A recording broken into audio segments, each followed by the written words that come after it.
Oke, mari kita akan berdoa bersama-sama sebelum kita mendengar firman Tuhan pada siang hari ini. Mari kita bersatu dalam doa. Tuhan, terima kasih, kami bersyukur Tuhan buat hari ini. Kami bersama-sama berkumpul memuji menyembah-Mu Tuhan. Dan pujian penyembahan kami menyenangkan hati Tuhan. Dan kami percaya Engkau sudah hadir di tengah-tengah kami. Engkau sudah mengurapi kami semua. Roh Kudus, kami percaya hari ini Tuhan, Roh Kudus akan berkarya atas kami Tuhan.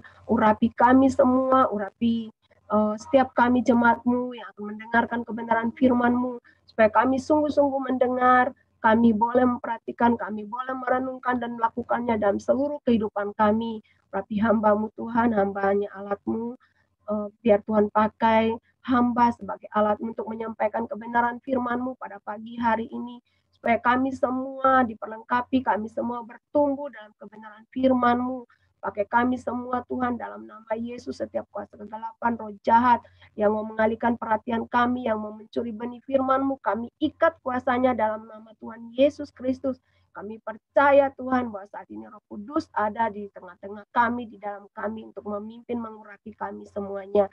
Terima kasih Tuhan, kami serahkan semuanya ke dalam tangan-Mu. Di dalam nama Tuhan Yesus berbicara kepada kami melalui firman Tuhan pada hari ini Tuhan, atas setiap kami. Terima kasih Bapak, di dalam nama Tuhan Yesus kami berdoa. Haleluya. Mari kita semua katakan amin. Oke, terima kasih Bapak Ibu. Pertama-tama mungkin saya mau tanya dulu, suara saya dengar dengan jelas? Oke, terima kasih. Terima kasih pertama-tama buat Tuhan Yesus, dan juga saya mengucap syukur buat tim pengembalaan, buat Ibu Gembala, buat Ibu Wakil Gembala, buat Pak Wi yang sudah memberikan kesempatan buat saya hari ini boleh menyampaikan kebenaran firman Tuhan. Saya berdoa kiranya firman Tuhan ini memberkati kita semua di hari-hari ini, secara khusus supaya kita semakin bertumbuh, kita semakin mengerti firman Tuhan, dan kita tahu apa yang Tuhan mau dalam kehidupan kita. Nah, Bapak Ibu, kalau tema tahunan kita tahun ini, kita tahu bahwa di Yesaya 61 ayat 1 sampai 11, kita tahu tema kita adalah kuasanya menyelamatkan. Nah, kalau minggu lalu kita sudah mendengar tentang Pak Petrus ya, si Tepu sudah menyampaikan bahwa kita diselamatkan untuk menyelamatkan. Nah, hari ini saya mengambil tema tetap dalam Yesaya pasal 61. Saya ambil temanya Ia telah mengutus aku. Mungkin Tenten bisa tampilkan. Nah, tema saya hari ini subtema ya, bukan tema. Tema gereja kuasanya menyelamatkan. Nah, subtema saya hari ini ialah Ia telah mengutus aku. Kita bisa baca dalam Yesaya 61 ayat 1 sampai 11. Nah, coba kita baca dulu ya. Yesaya pasal 61 ayat 1 sampai 11. Bisa ditampilkan firman Tuhannya.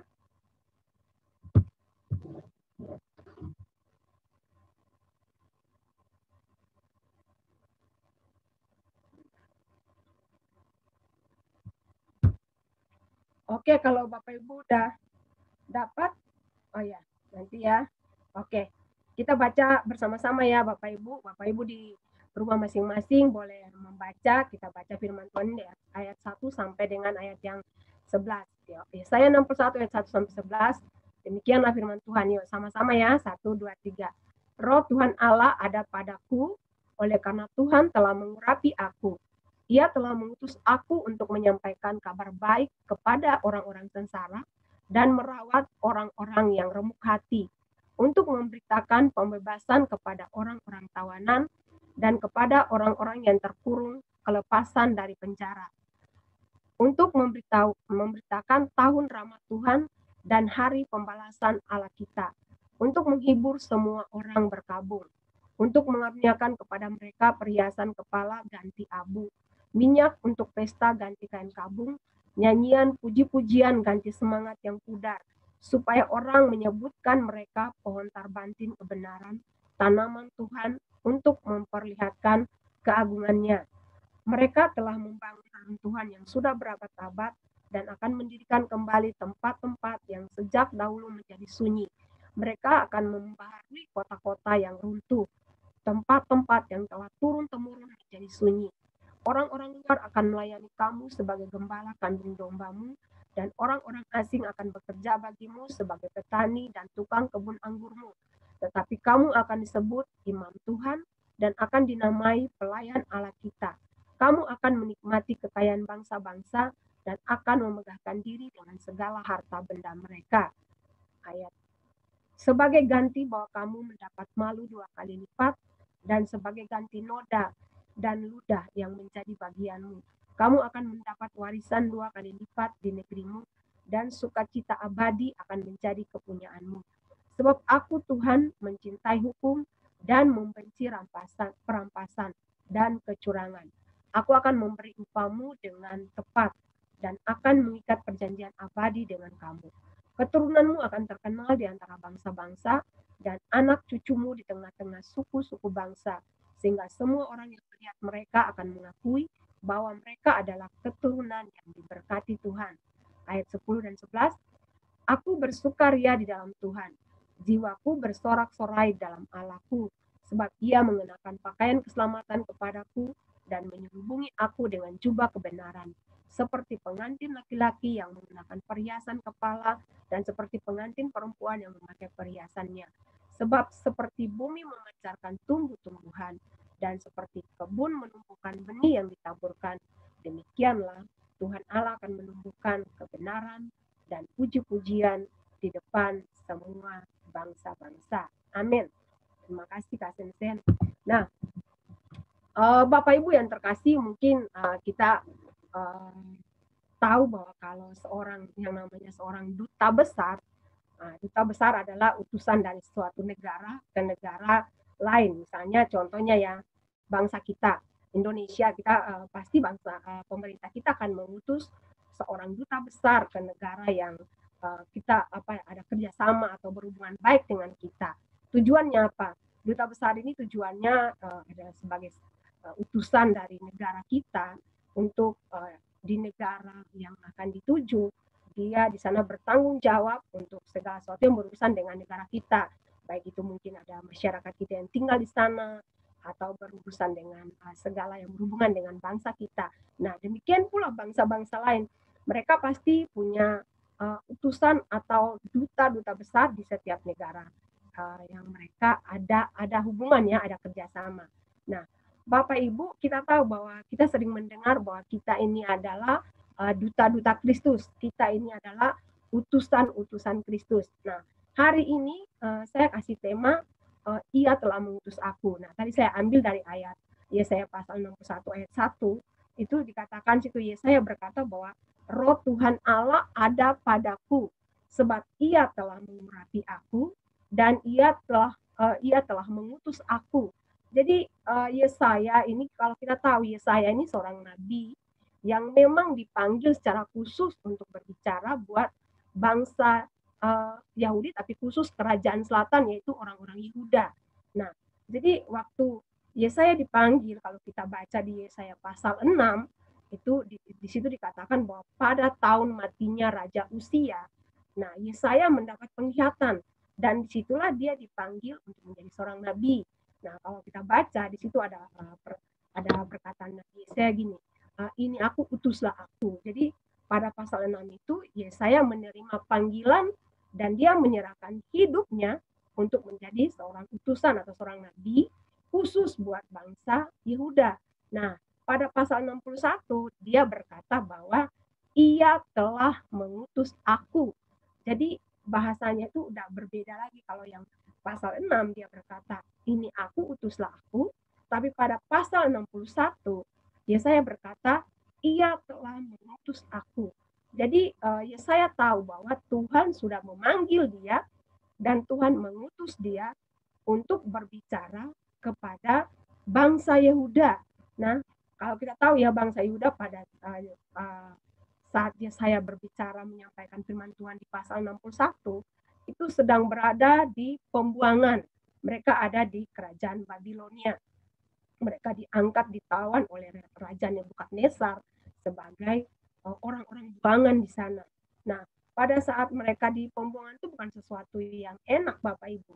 Makanya pasal 61 nih saya berkata bahwa Ia telah mengutus aku. Nah, mengapa ya saya berkata bahwa Tuhan telah mengutus aku? Nah, saya pagi hari ini saya mau kasih ada 3 poin. Saya sebut 3M. Nah, sekarang kan lagi ngetren ya 3M ya. Bukan memakai masker, bukan menjaga jarak, bukan mencuci tangan, bukan. Cuman saya istilahkan 3M biar cepat kita mudah mengingatnya ya, karena 3M 3M itu sekarang lagi ngetren di mana-mana. Nah, kita akan melihat ada 3M saya bagikan dalam poin kita pada pagi hari ini. M yang pertama yaitu Yesaya diutus untuk menyampaikan kabar baik. Kalau kita lihat dalam Yesaya pasal 61 ayat 1. Sebentar Bapak Ibu ya.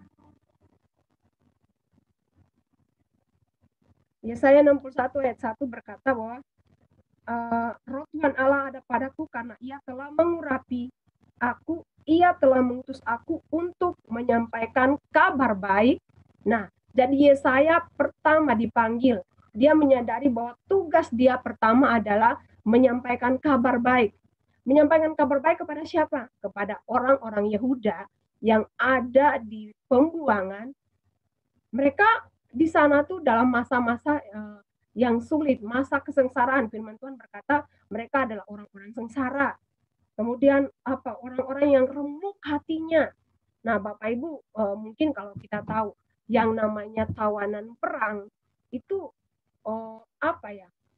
nggak enak gitulah.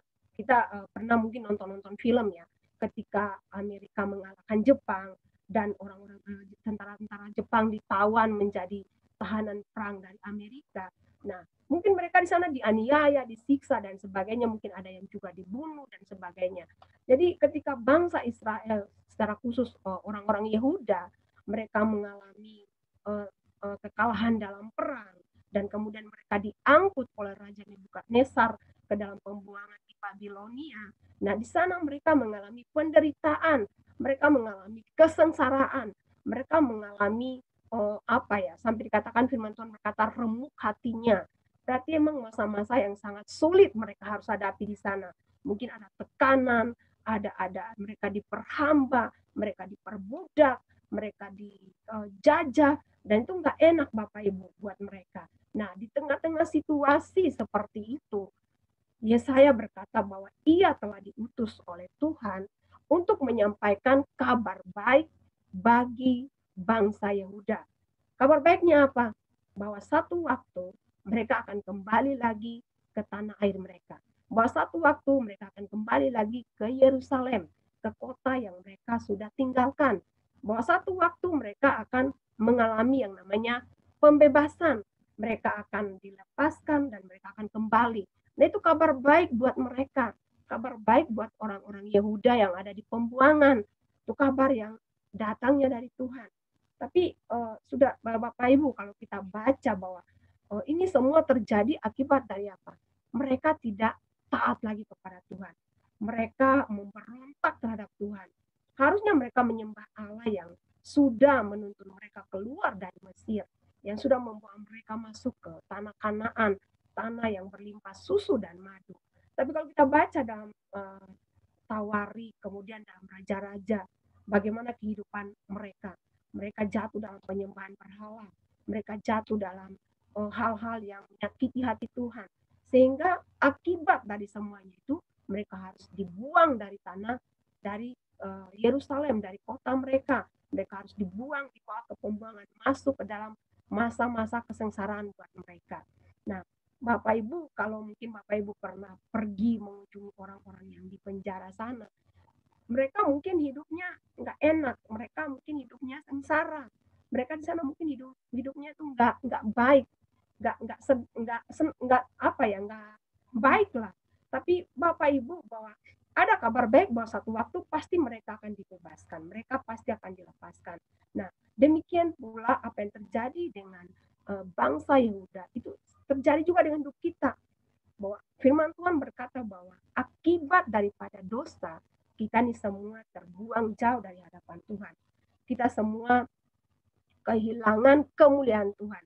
Kita semua mengalami yang namanya kesengsaraan karena akibat dari dosa.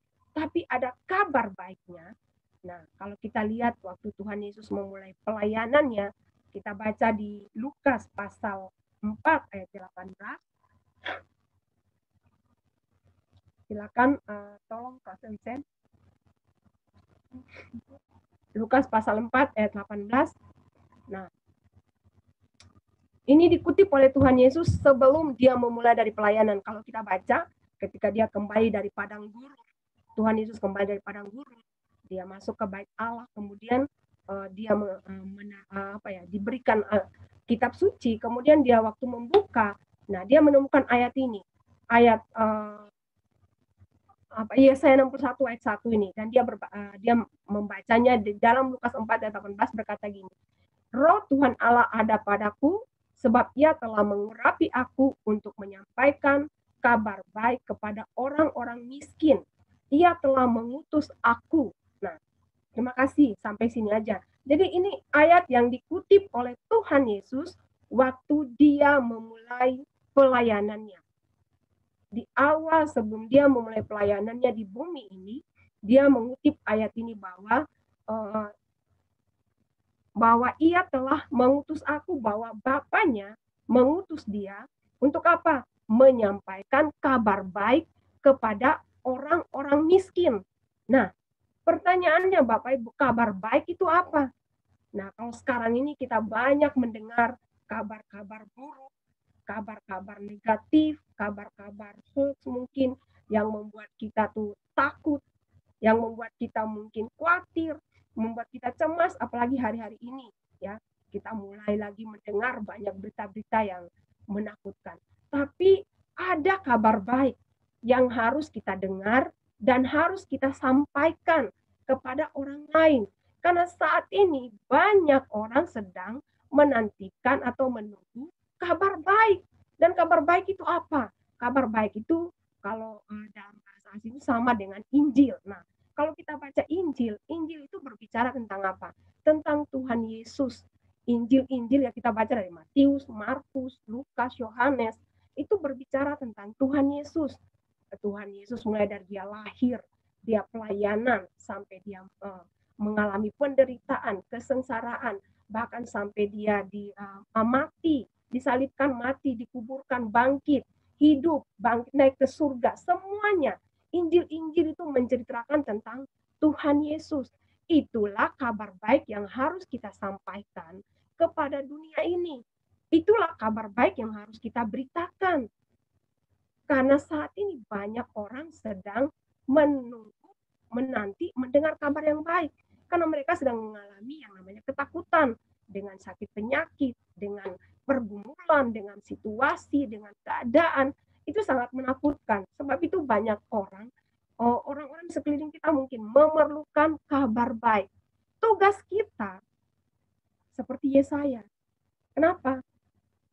Karena kita semua sudah percaya kepada Yesus. Kita semua telah diurapi oleh Roh Kudus. Berarti kita juga diutus untuk menyampaikan kabar baik kepada semua orang. Bukan hanya kepada orang-orang yang belum mengenal Tuhan Yesus, orang-orang yang di luar Kristen, tidak, buat orang-orang Kristen juga.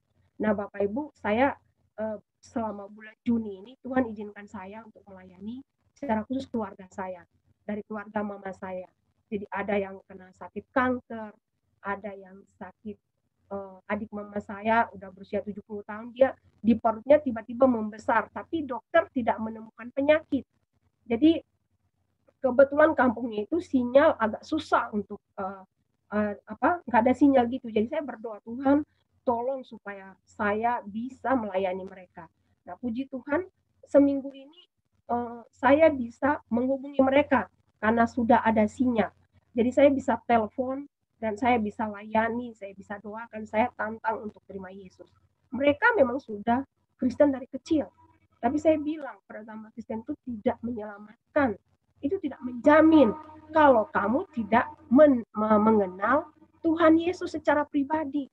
Mungkin kamu mendengar, tahu tentang nama Yesus, tapi kalau kamu tidak pernah bertemu dengan dia secara pribadi, maka kamu tidak punya jaminan keselamatan. Dan puji Tuhan sih mereka mau buka hati, mereka mau percaya. Nah, Bapak Ibu, banyak orang mungkin saudara-saudara kita, teman kita, tetangga kita, mungkin mereka adalah orang-orang yang memang sudah Kristen, tapi mungkin mereka belum pernah mendengar atau mereka belum pernah bertemu dengan Yesus secara pribadi. Mereka belum pernah mengundang Tuhan Yesus secara pribadi. Nah, kita harus menyampaikan kabar baik kepada mereka. Kabar baiknya apa? Yaitu Injil. Injil itu dalam Paulus mengatakan dalam Roma pasal 1 ayat 16. Nah, Roma pasal 1 ayat 16, kalau Bapak Ibu punya kitab boleh buka, tapi nanti Sen-Sen juga boleh tayangkan. Roma pasal 1 ayat 16 berkata gini, 16-17, bahwa Injil adalah kekuatan Allah yang menyelamatkan.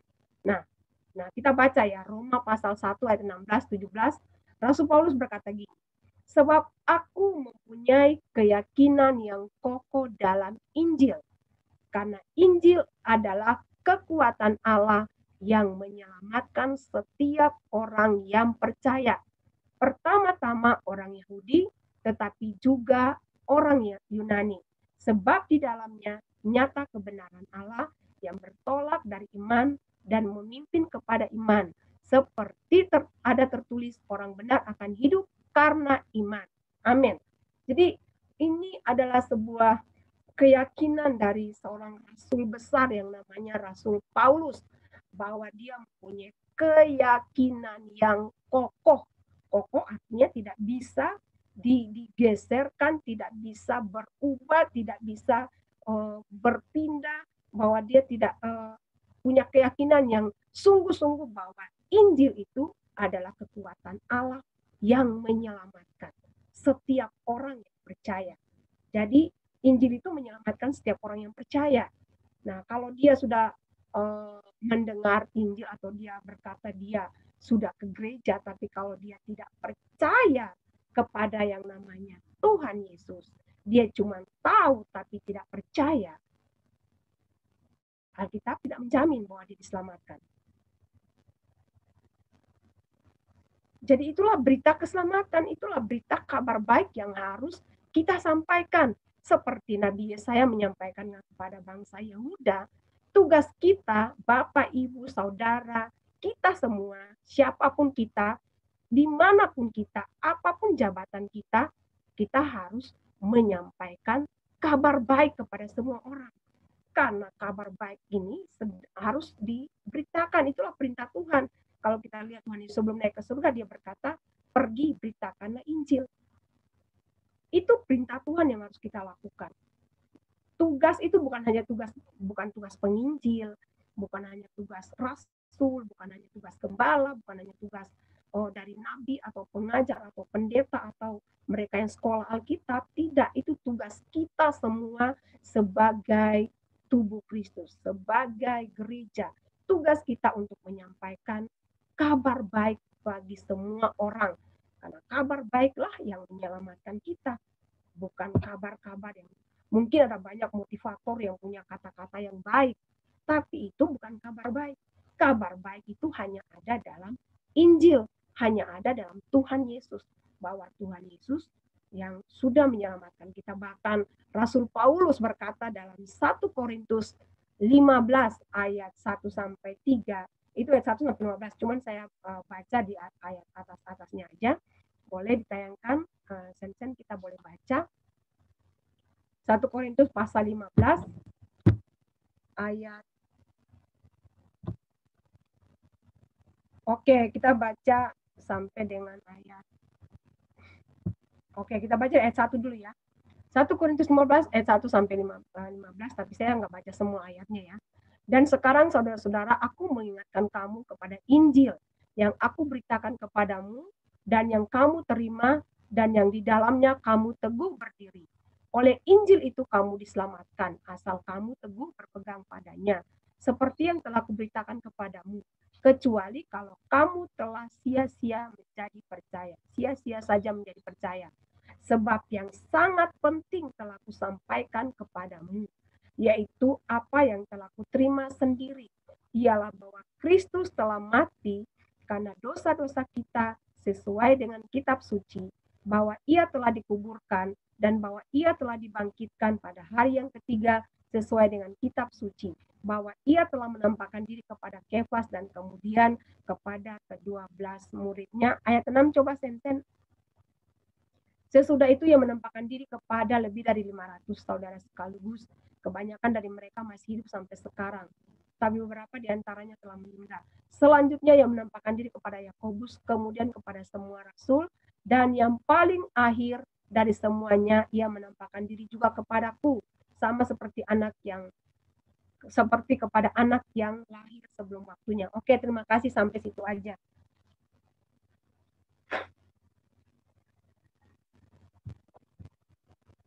Nah, Bapak Ibu, kalau kita baca ini, Rasul Paulus berkata bahwa yang penting, apa yang penting itu telah disampaikan, ya, disampaikan. Apa yang disampaikan? Bahwa Yesus telah mati, telah dibangkitkan, telah hidup, dan ia telah menampakkan diri. Jadi itulah berita Injil yang harus kita sampaikan, bahwa di dalam Yesus, bahkan Yohanes 3:16 berkata bahwa hanya dalam Yesus ada keselamatan, ada jalan kebenaran dan kehidupan. Tuhan Yesus berkata, akulah jalan, kebenaran, dan kehidupan. Tidak ada seorang pun yang datang kepada Bapa kalau tidak melalui aku. Bahkan di Kisah Paulus 4 ayat 12 berkata bahwa keselamatan itu hanya ada dalam Tuhan Yesus. Jadi Bapak Ibu, tugas kita, Tuhan telah mengutus kita untuk kita menyampaikan kabar baik bagi semua orang, bagi semua bangsa, siapapun. Kita harus menyampaikan kabar baik. Nah, Bapak Ibu, pernah mungkin saya saksikan ya waktu MSK dulu kalau tidak salah ya, saya pernah menyaksikan ada seorang yang bernama Frank Jenner ya, itu orang yang dia orang Australia, tinggal di Australia, dia seorang pelaut yang hidupnya itu penuh dengan dia berjudi, kemabukan, berzina dan sebagainya. Tapi ketika dia bertobat, dia bertemu dengan Tuhan Yesus dan dia bertobat, apa yang dia lakukan? Setiap hari dia pergi ke jalan untuk memberitakan tentang kebenaran. Dia nggak memberitakan bahwa harus percaya Yesus, enggak. Dia cuma berkata gini,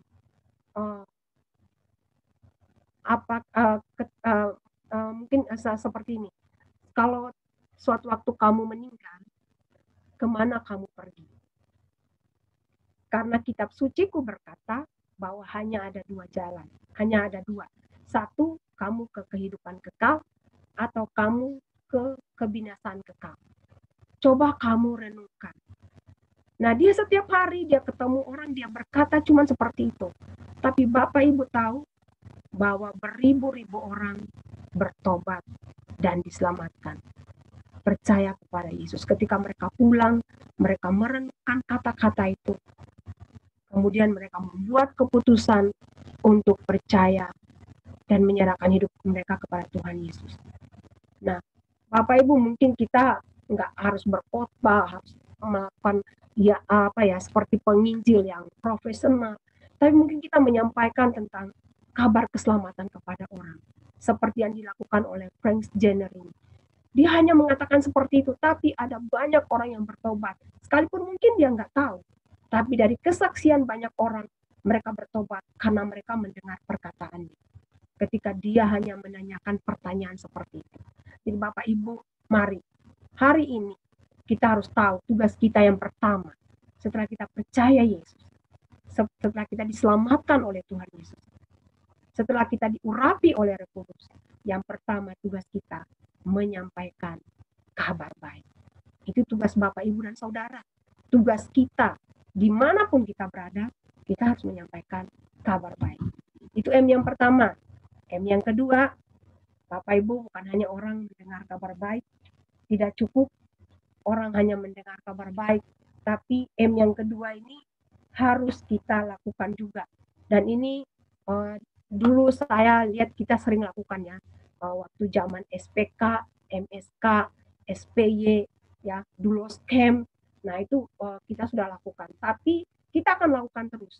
Jadi M yang pertama menyampaikan kabar baik, M yang kedua memberitakan pembebasan. Yesaya 61 ayat yang ayat pertama ya. Kita harus memberitakan tentang pembebasan. Nah, Bapak Ibu, Yesaya menyadari bahwa dia bukan hanya ditugaskan untuk menyampaikan kabar baik kepada orang Yehuda, tapi dia juga ditugaskan untuk memberitakan pembebasan. Di ayat pasal 1 ayat yang selanjutnya ya, untuk memberitakan pembebasan kepada orang-orang tawanan dan kepada orang-orang yang terkurung kelepasan dari penjara. Jadi Bapak Ibu, Yesaya bukan hanya dipanggil untuk menyampaikan kabar baik, tapi dia juga dipanggil untuk menyampaikan pembebasan buat bangsa Yehuda secara khusus, bahwa satu waktu sesuai dengan waktu Tuhan mereka akan dibebaskan. Nah, dibebaskan dari apa? Dibebaskan dari tawanan. Mereka adalah tawanan perang di Babilonia. Mereka adalah tawanan perang. Nah, satu waktu mereka akan dibebaskan. Dan itu adalah janji Tuhan. Kalau kita baca Nabi Yeremia, mereka juga menubuatkan, Nabi Yeremia menubuatkan bahwa setelah 70 tahun mereka akan dibebaskan dari Babilonia, mereka akan kembali lagi ke kota asal mereka, ke Yerusalem, untuk membangun lagi Yehuda, membangun lagi Yerusalem. Dan itu pun disampaikan oleh Nabi Yesaya, bahwa mereka satu waktu akan dibebaskan. Sehingga Yesaya berkata bahwa Tuhan mengutus, Ia telah mengutus aku bukan hanya untuk menyampaikan kabar baik, tapi juga untuk memberitakan pembebasan. Nah, Bapak Ibu, kenapa harus dibebaskan? Karena mereka hidupnya terkurung, terpenjara di Babilonia, mereka tidak bebas, mereka mungkin di sana juga makannya juga nggak enak dan sebagainya. Mungkin ada orang-orang tertentu kalau kita baca seperti Daniel, mungkin Daniel dan rekan-rekannya, mereka mungkin punya kedudukan yang enak, mereka punya jabatan, tapi rata-rata yang lain yang dibawa ke Babilonia, mereka tuh semua menjadi tawanan dan itu tidak mengenakan.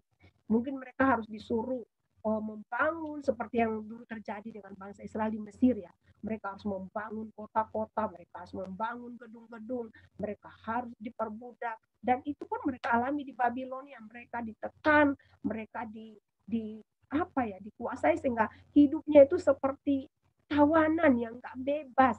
Nah, Bapak Ibu, kalau di penjara lihat orang-orang ditahan di sana, mereka tuh nggak bebas. Ada waktunya istirahat. Kalau istirahat mereka bisa keluar udara segar.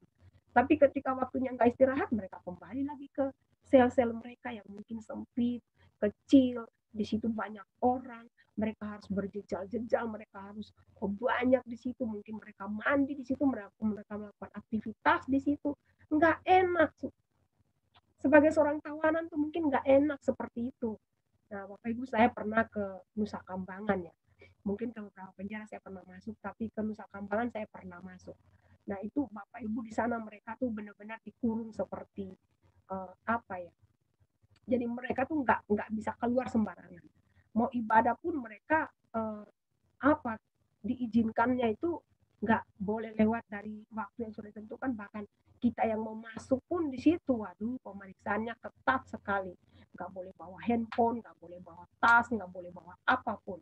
Jadi gimana ya, nggak enak gitu. Sebagai seorang tawanan itu pasti nggak enak, dan itu dialami oleh orang Yehuda di Babilonia. Nah, tugas Yesaya memberitakan pembebasan kepada mereka. Bapak Ibu, kalau kita lihat dalam Injil-Injil ya, kita baca dari Injil-Injil Matius, Markus, Lukas, Yohanes, kita lihat pelayanan Tuhan Yesus, bukan hanya dia memberitakan kerajaan Allah, tapi yang dilakukan Tuhan Yesus adalah pelayanan pembebasan. Kenapa banyak orang yang terikat sakit penyakit kalau kita baca? Ada orang yang gila, ada orang yang lumpuh, ada orang yang terikat dengan dosa, terikat dengan apa lagi? Dengan harta, dengan berbagai hal. Kita baca di Injil-Injil. Dan itu Tuhan Yesus lakukan pelayanan pembebasan. Mereka dibebaskan dari sakit penyakit, mereka dibebaskan dari sakit jiwa. Ada yang gila kan, ada yang sakit ayan, bahkan ada orang mati dibangkitkan. Jadi apa yang Tuhan Yesus lakukan bukan hanya sekedar memberitakan kabar baik, menyampaikan keselamatan, bahwa ia adalah jalan keselamatan. Tapi Tuhan Yesus juga melakukan pelayanan pembebasan kepada pada jiwa-jiwa yang terikat, kepada jiwa-jiwa yang terbelenggu. Nah, Bapak Ibu, kita tahu bahwa uh, setelah orang itu percaya Yesus, bukan berarti dia udah lepas 100% dari berbagai masalah. Makanya waktu kita lihat pelayanan di dulu scam atau di CG dulu ya, yang kita SPY, SPK, ada Pak Luhut, ada Ibu Indri, ada Pak Wi, ada Pastor Diana sini. Dulu kalau pelayanan CG, pelayanan dulu scam, kita lihat banyak orang mengalami yang namanya kelepasan. Karena memang banyak yang terikat, terbelenggu, bukan hanya rohnya, jiwanya, tubuhnya terikat, terbelenggu. Apalagi hari-hari ini anak-anak muda banyak terikat dengan apa? Bukan hanya anak muda, orang tua, ibu-ibu rumah tangga terikat dengan drakor lah, drama Korea, terikat dengan games online, dengan mungkin dengan pornografi, dengan berbagai hal, dan itu perlu dibebaskan. Nah, itu tugas kita untuk memberitakan pembebasan buat mereka, bahwa di dalam Yesus bukan hanya diselamatkan, tapi juga dibebaskan. Dibebaskan dari segala sesuatu yang membelenggu, segala sesuatu yang mengikat, mungkin dari penyakit, mungkin dari kebiasaan-kebiasaan yang salah, bahkan mungkin ada banyak yang terikat dengan roh jahat, Bapak Ibu, yang terikat dengan perdukunan, yang terikat dengan kuasa kegelapan. Maaf ya, aku agak pilek jadi banyak orang yang terikat, Bapak Ibu, dan itu tugas kita sebagai anak Tuhan, sebagai gereja, untuk menyampaikan pembebasan seperti yang Tuhan Yesus lakukan. Nah, Bapak Ibu, saya ingat waktu kami pelayanan ke Bengkayang dulu, ada Ibu Rosita, ada Pak Paulus, ada Ibu Lydia. Jadi kita udah beberapa kali, ada Pak Petrus juga, kita beberapa kali sudah pelayanan ke sana. Nah, ada anak muda, dia ini seorang yang dianggap kakak rohani lah buat anak-anak muda di sana. Dan dia yang suka memakami pelayanan ke sekolah-sekolah. Nah, sudah beberapa kali kami ke situ, tiba-tiba waktu kita pelayanan ke sana, dia mengajak kita pergi mendoakan ada seorang hamba Tuhan yang sakit. Tapi ternyata setelah kita mendoakan hamba Tuhan itu, ternyata bukan hamba Tuhan aja yang dilepaskan. Anak muda ini pun didoakan. Dia mengalami kelepasan. Kenapa? Itu waktu Ibu Lilian yang doain dia, ya, kalau nggak salah. Ternyata dia terikat, dia itu homoseksual. Jadi dia pacaran dengan anak-anak rohani dia yang laki-laki. Padahal Bapak Ibu, dia ini dianggap kakak rohani loh. Dan kita sudah beberapa kali melayani bersama dengan dia. Tapi ternyata dia mengalami keterikatan. Dan waktu puji Tuhan ketika kita melayani yang keberapa kali di sana, dia bisa dilepaskan. Dan saat ini dia ada di Jakarta, dia sudah bergabung dengan Pak Erastus Sabdono pelayanan. Jadi Bapak Ibu, ternyata bahwa seseorang sudah percaya Yesus, itu belum tentu dia terlepas. Mungkin ada ikatan-ikatan yang harus dibebaskan, harus dilepaskan. Nah, tugas kita harus memberitakan. Mungkin terikat dengan perjudian, terikat dengan pornografi, terikat dengan narkoba, terikat dengan rokok, terikat dengan apa saja yang hal-hal yang tidak sesuai dengan kehendak Tuhan, dengan firman Tuhan. Nah, itu harus dibebaskan. Makanya Bapak Ibu, saya ajak, mari Bapak Ibu, ayo kita ke Komsel. Kenapa saya ajak ke Komsel? Ternyata Bapak Ibu, saya kemarin waktu kami sharing tentang integritas, di situ selesai Komsel, saya tuh bilang sama suami saya gini, ternyata di Komsel itu luar biasa loh. Ada banyak hal yang mungkin kita berpikir itu hal yang biasa. Tapi setelah kemarin kita ngomong tentang integritas, wah, ada hal-hal yang mungkin bukan hal yang besar ya, hal-hal yang kecil yang kita dengar kesaksian dari anggota-anggota Komsel. Itu hal-hal yang sederhana loh Bapak Ibu dalam kehidupan sehari-hari. Dan ternyata itu tidak sesuai dengan firman Tuhan. Nah, waktu kita sharing seperti itu, kita tahu bahwa itu salah dan kita perlu dibebaskan. Jadi mari Bapak Ibu, saya ajak, ayo jangan cuma ibadah umum. Ayo ke Komsel. Kenapa? Karena di Komsel itu kita sharing, Dan banyak hal dalam kehidupan kita yang selama ini mungkin mengikat kita, membelenggu kita, yang kita tidak sadari, kita pikir itu biasa aja. Ternyata kalau kita sudah sharing firman Tuhan, ternyata itu enggak sesuai dengan kebenaran firman.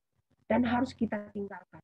Nah, kalau ibadah minggu kan cuma kita mendengar. Tapi kalau di komsel, kita bisa bersaksi, kita bisa bercerita, kita bisa bertanya, saya begini, begini, begini. Benar enggak ya?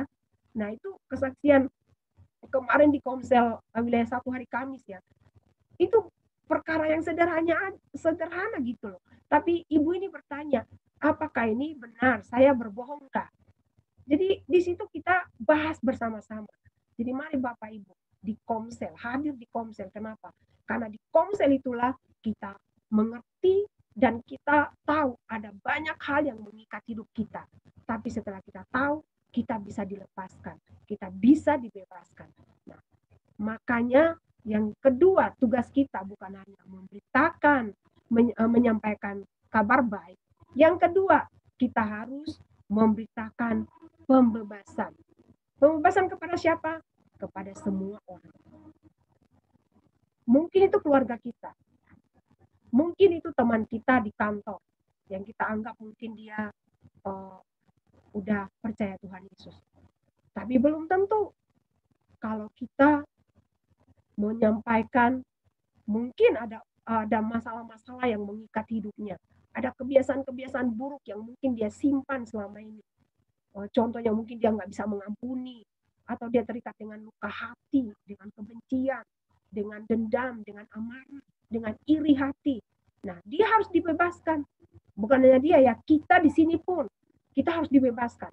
Kalau kita masih punya ikatan-ikatan, ayo, jangan malu-malu. Ada Pastor Diana, ada Pastor Indri, ada Pak Wi, ada Pak Paulus. Ayo hubungin mereka. Saya punya keterikatan seperti ini. Saya mau dibebaskan. Saya mau dilepaskan supaya saya hidupnya merdeka. Silakan hubungi hamba-hamba Tuhan untuk dilayani. Jadi Bapak Ibu mari. Yang pertama tugas kita memberitakan kabar baik. Tapi juga yang kedua, menyampaikan kabar baik. Yang kedua kita memberitakan pembebasan kepada semua orang. Dan itu dilakukan oleh Tuhan Yesus. Kita sebagai pengikut Kristus, kita yang sudah diutus, ayo kita melakukan bagian kita juga. Memberitakan pembebasan kepada semua orang. Yang ketiga, M yang ketiga yang terakhir ya Bapak Ibu. M yang ketiga tetap di Yesaya pasal 61 ayat yang kedua. Yang ketiga, M yang ketiga adalah kita dipanggil, maksudnya kita diutus untuk memberitakan tahun rahmat Tuhan. Nah, Bapak Ibu, buat bangsa Israel, tahun rahmat Tuhan itu adalah tahun Yobel. Ya, tahun Yobel buat bangsa Israel itu sesuatu yang biasa mereka rayakan 50 tahun sekali. Nah, kalau Bapak Ibu baca dalam perjanjian lama, ketika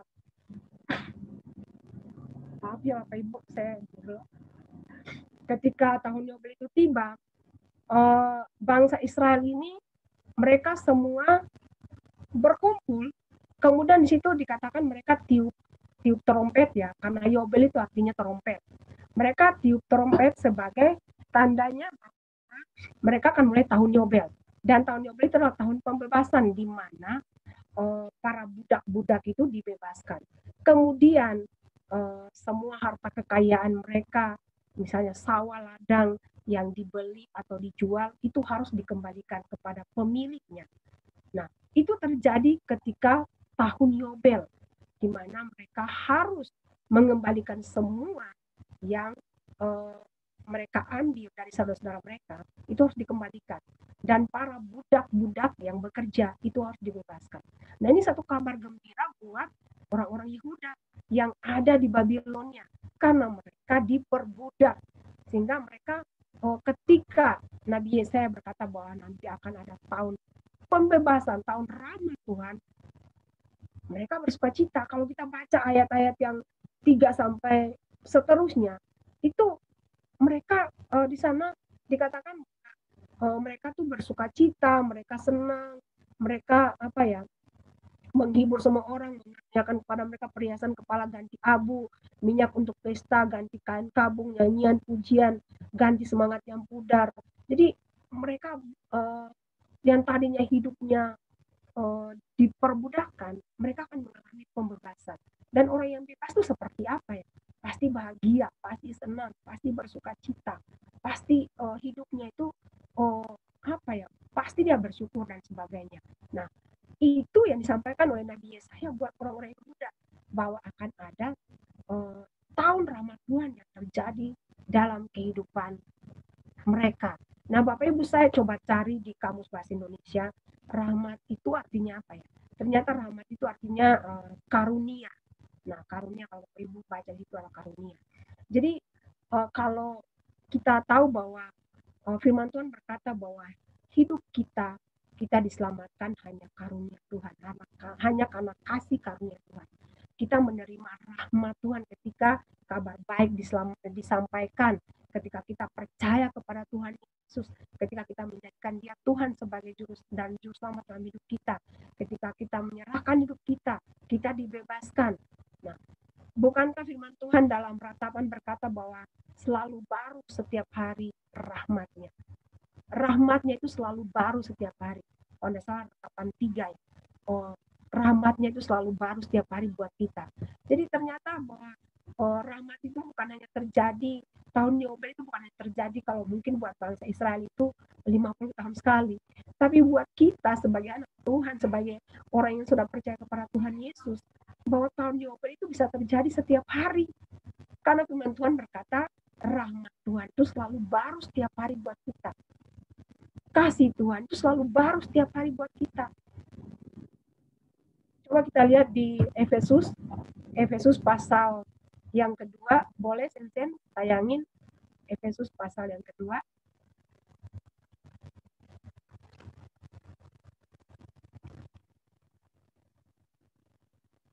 Oke, ini ayat 1 sampai 10 ya.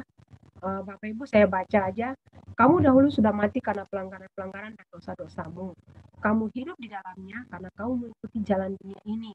Karena kamu mentaati penguasa kerajaan angkasa, yaitu roh yang sekarang sedang bekerja di antara orang-orang durhaka. Sebenarnya dahulu kami semua juga terhitung di antara mereka. Ketika kami hidup di dalam hawa nafsu daging dan menuruti kehendak daging dan pikiran kami yang jahat. Pada dasarnya, kami adalah orang-orang yang harus dimurkai, sama seperti mereka yang lain. Tetapi Allah yang kaya dengan rahmat, karena kasih-Nya yang besar yang dilimpahkannya kepada kita, telah menghidupkan kita bersama-sama dengan Kristus.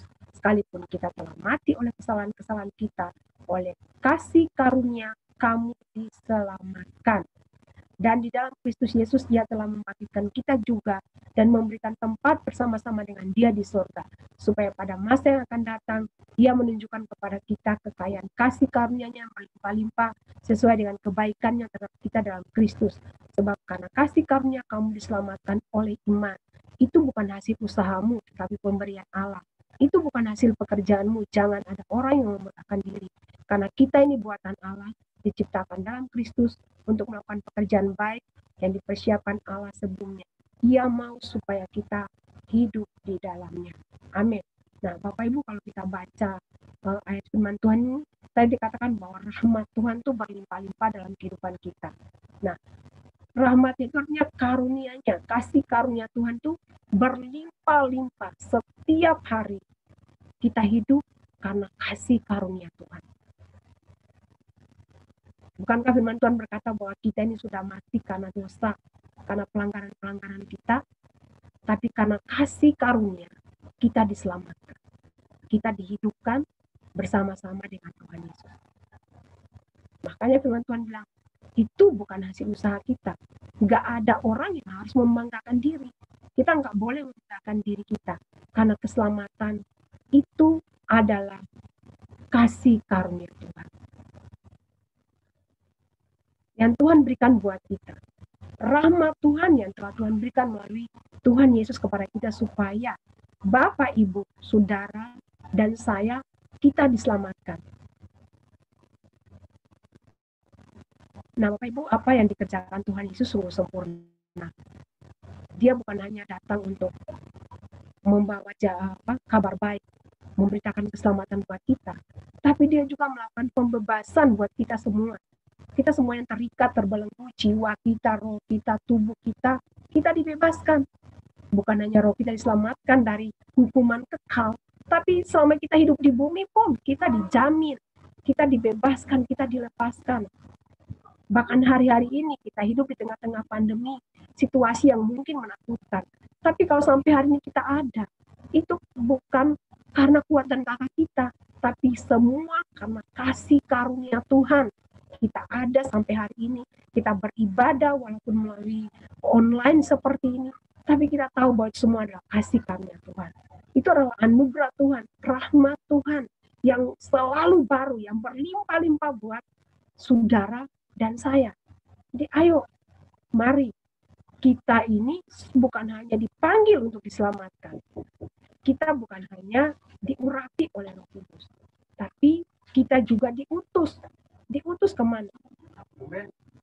Diutus ke keluarga kita, diutus ke tetangga kita mungkin, di tempat usaha kita, di tempat pekerjaan kita, di tempat bisnis kita, di lingkungan kita ada, atau mungkin di tengah-tengah keluarga kita.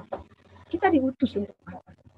Untuk memberitakan kabar baik, menyampaikan kabar baik yang pertama, memberitakan pembebasan, dan memberitakan rahmat Tuhan, bahwa ada keselamatan di dalam Tuhan Yesus, bahwa ada pemulihan di dalam Tuhan Yesus, bahwa ada jaminan hidup di dalam Tuhan Yesus. Semua itu adalah karena kasih karunia Tuhan. Oke Bapak Ibu, saya mau tutup firman Tuhan ini dengan sebuah cerita.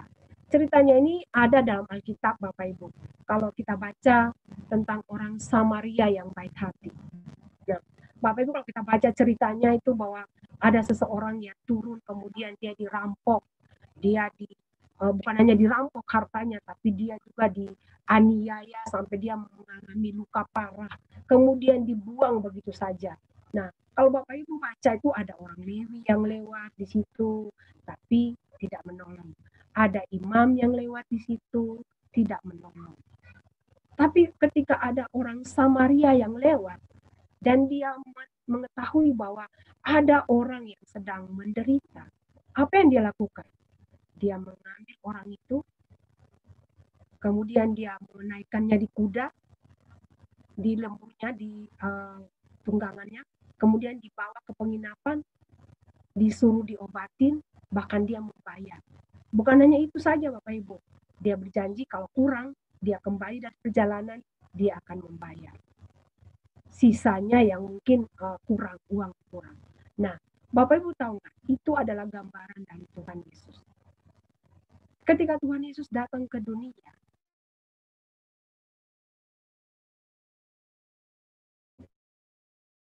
berdosa. Apa yang Tuhan Yesus lakukan? Apakah dia di luar, dia membiarkan itu saja? Enggak. Dia masuk bersama-sama dengan manusia. Dia bersama-sama dengan kita yang berdosa. Apa yang dilakukan? Setelah dia masuk bersama-sama dengan kita, dia mengangkat kita. Dia mengangkat kita, terus apakah sampai di situ saja? Enggak. Dia membawa kita keluar dari lumpur dosa. Apakah sampai situ saja toh? Tidak. Dia membersihkan kita dari semua lumpur-lumpur dosa yang menempel di tubuh kita. Terus apakah sampai situ saja? Tidak. Dia membersihkan kita, kemudian dia membebaskan kita. Dia membebaskan kita dan dia menempatkan kita di tempat yang sesuai dengan kehendak-Nya. Jadi Bapak Ibu, apa yang Tuhan Yesus lakukan itu sungguh luar biasa buat kita. Keselamatan itu dilakukan dengan sempurna. Dia datang untuk menebus kita, menyucikan kita, membersihkan kita, membuat kita tidak bercacat celah. Bahkan firman Tuhan berkata bahwa dia menempatkan kita di hadapannya dengan tidak ada cacat celah. Nah, itu yang Tuhan Yesus lakukan sampai hari ini buat kita. Dan kita pun tidak boleh berhenti untuk menyampaikan kabar baik buat banyak orang. Kita juga tidak boleh berhenti memberitakan pembebasan. Kita juga tidak boleh berhenti memberitakan tahun rahmat Tuhan bagi orang lain. Buat keluarga kita, buat siapa saja. Oke, terima kasih. Mari kita akan mengakhiri firman Tuhan. Kiranya firman Tuhan yang saya sampaikan mungkin sederhana, tapi biar Bapak Ibu menangkap sesuatu pagi hari ini. Mari kita berdoa. Tuhan, terima kasih, kami bersyukur buat pagi ini. Firman Tuhan yang sudah hamba sampaikan mungkin penuh dengan keterbatasan. Biar Roh Kudus, Engkau yang menerjemahkannya kepada kami semua, bahwa kami sebagai anak-anak Tuhan yang telah dipanggil, diurapi, kami juga diutus ke tengah-tengah dunia ini, supaya kami boleh menyampaikan kabar baik, kami boleh memberitakan pembebasan, kami boleh memberitakan tahun rahmat Tuhan kepada orang lain, kepada jiwa-jiwa yang ada di sekeliling kami. Pakai kami Tuhan sebagai alat-Mu di hari-hari terakhir ini Tuhan. Pakai anak-anak-Mu dimanapun kami berada, di pekerjaan kami, usaha, bisnis kami, di sekolah, di kampus, dimanapun Tuhan Engkau tempatkan kami, di lingkungan masyarakat, di keluarga kami boleh menjadi alat-alat-Mu yang Engkau utus, kami boleh menjadi duta-duta Kristus bagi dunia ini. Terima kasih Tuhan, hamba boleh berhenti, tapi Roh Kudus yang akan terus berkarya, Roh Kudus yang akan terus berbicara kepada setiap jemaat Tuhan hari ini. Terima kasih Bapa. Di dalam nama Tuhan Yesus kami berdoa. Haleluya. Amin. Saya kembalikan buat Ibu Rosita.